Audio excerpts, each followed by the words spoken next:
আসসালামু আলাইকুম। লিবিয়া এবং কি সাউথ আফ্রিকার মতো এখন বাংলাদেশিদেরকে মালয়েশিয়াতে বাংলাদেশিরাই অপহরণ করতেছে। এটা নিয়ে আমি কিন্তু কয়েকটা ভিডিও করছিলাম।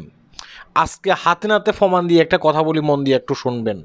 এই যে স্ক্রিনে যে ভদ্রলোকটাকে দেখতেছেন, লাল গেঞ্জিওয়ালা, এই ব্যক্তিটা দীর্ঘদিন পর্যন্ত মালয়েশিয়াতে কোনো কাজ করতে পারতেছে না, অর্থাৎ তার কাছে কোনো কাজ নেই।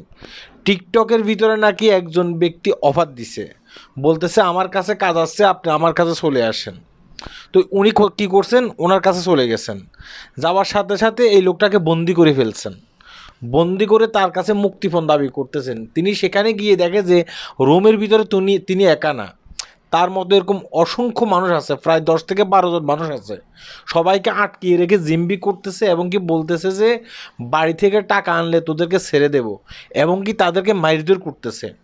যাই হোক, এই ভিডিওটি আমি এখানে দিতে পারলাম না এই কারণ ভিডিওটি আমার না, এটা টিকটক সোশ্যাল মিডিয়াতে ভাইরাল, এবং কি ফেসবুকেও অনেকে এই ভিডিওটি দেখতেছেন। এখন আমি কেন কথাগুলো বলতেছি, আমার এই কথাগুলো একটু মন দিয়ে শুনবেন। আমি আগেও বলছি, টিকটক সোশ্যাল মিডিয়ার ভিতরে এবং কি ফেসবুকের ভিতরে অনেকে আপনাকে কাজের অফার দেবে। এই ফেসগুলো হয় যে ফেক, এই ফেসগুলোর মানে কোনো পরিচয় নেই, তারা চেহারা দেখিয়ে কথা বলে না।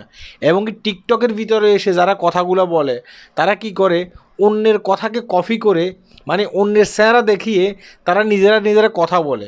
এখন আপনি মনে মনে ভাববেন যে আমি কথাগুলো বলছি, কিন্তু না, এই যে আমার এই কথাগুলোকে নিউট করে তারা কি করবে, আড়াল থেকে কথা বলবে। আপনি মানে মনে করবেন যে আমি কথা বলছি, বিষয়টা কিন্তু তা না।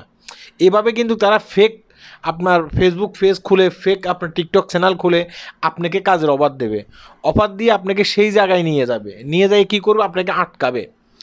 আমার কথা বিশ্বাস না হলে টিকটক সোশ্যাল মিডিয়াতে এই ভদ্রলোকের ভিডিওটা ভাইরাল, তাকে মেরে পুরা চেহারা মানে শেষ করে ফেলছে, এখানে বিভিন্ন জায়গা তার কালা হয়ে রয়েছে, তাকে এভাবে মারছে। তাই বলতেছি, টিকটক সোশ্যাল মিডিয়ার ভিতরে সস্তা অফারে কেউ কোথাও যাবেন না। অনেকে এসে বলবে যে ভাই কোনো টাকা পয়সা লাগবে না, অমুক ফজেটে আপনি কাজ করতে পারবেন, সেখানে আপনি চলে আসেন।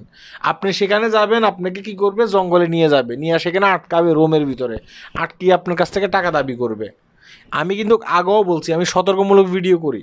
তাই বলতেছি যে কারো কোনো কথা শুনবেন না। কেউ যদি আপনাকে খবর দেয়, হ্যাঁ, আপনি কি করবেন, তার সমস্ত বায়োডাটা নেবেন, প্রয়োজনে ভিডিও করলে কথা বলে তাকে ভিডিও করে নেবেন, এবং কি তাকে প্রয়োজনে বলবেন যে ভাই আপনার একটা চেহারা দেখায় আমাকে একটা ভিডিও দেন, সেটা রেকর্ড করে আপনার ফ্যামিলির কাছে পাঠিয়ে দেবেন, কিংবা মালয়েশিয়াতে যদি কোনো আত্মীয় স্বজন থাকে তাদের কাছে পাঠিয়ে দেবেন। এবং কি যে লোকটা আপনাকে কাজে নেবে, প্রয়োজনে সেই লোকটার ফটোকপি নেবেন, হ্যাঁ, মানে পাসপোর্ট ফটোকপি, এবং কি ভিডিও কলে কথা বললে ওই পাসপোর্ট ফটোকপির সাথে মিলিয়ে দেখবেন এই লোকটা কি সেই লোকটা কি না। সব কিছু শিওর হয়ে যাবার পরে আপনি করবেন, কাজে যাবেন। পরবর্তীতে যদি আপনার কোনো সমস্যা হয়, আপনার এই আত্মীয় ওই লোকটাকে ধরতে পারবে, তার বাড়িতে আপনার খোঁজখবর নিতে পারবে, এবং কি তারা আপনাকে ছেড়ে দিতে বাধ্য হবে। কথা কি বুঝতে পেরেছেন?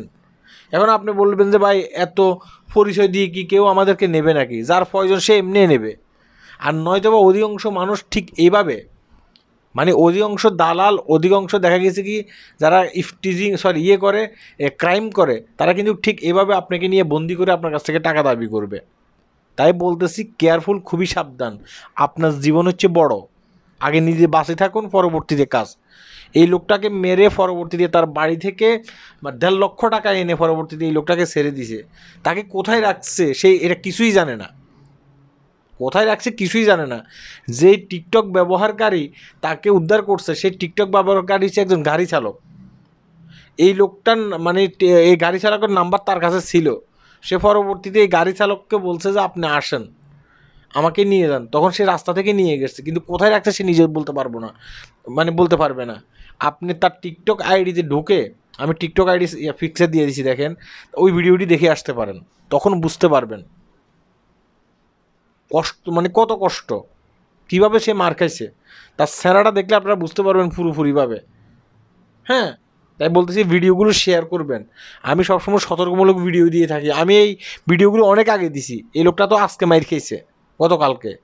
এই ভিডিওগুলো আমি অনেক আগে দিছি, অনেক আগে থেকে মানুষকে সতর্ক করি। তাই আমার কথাগুলো শুনবেন, এগুলো আপনাদের কাজে লাগবে। সবাই ভালো থাকবেন। আল্লাহ হাফেজ।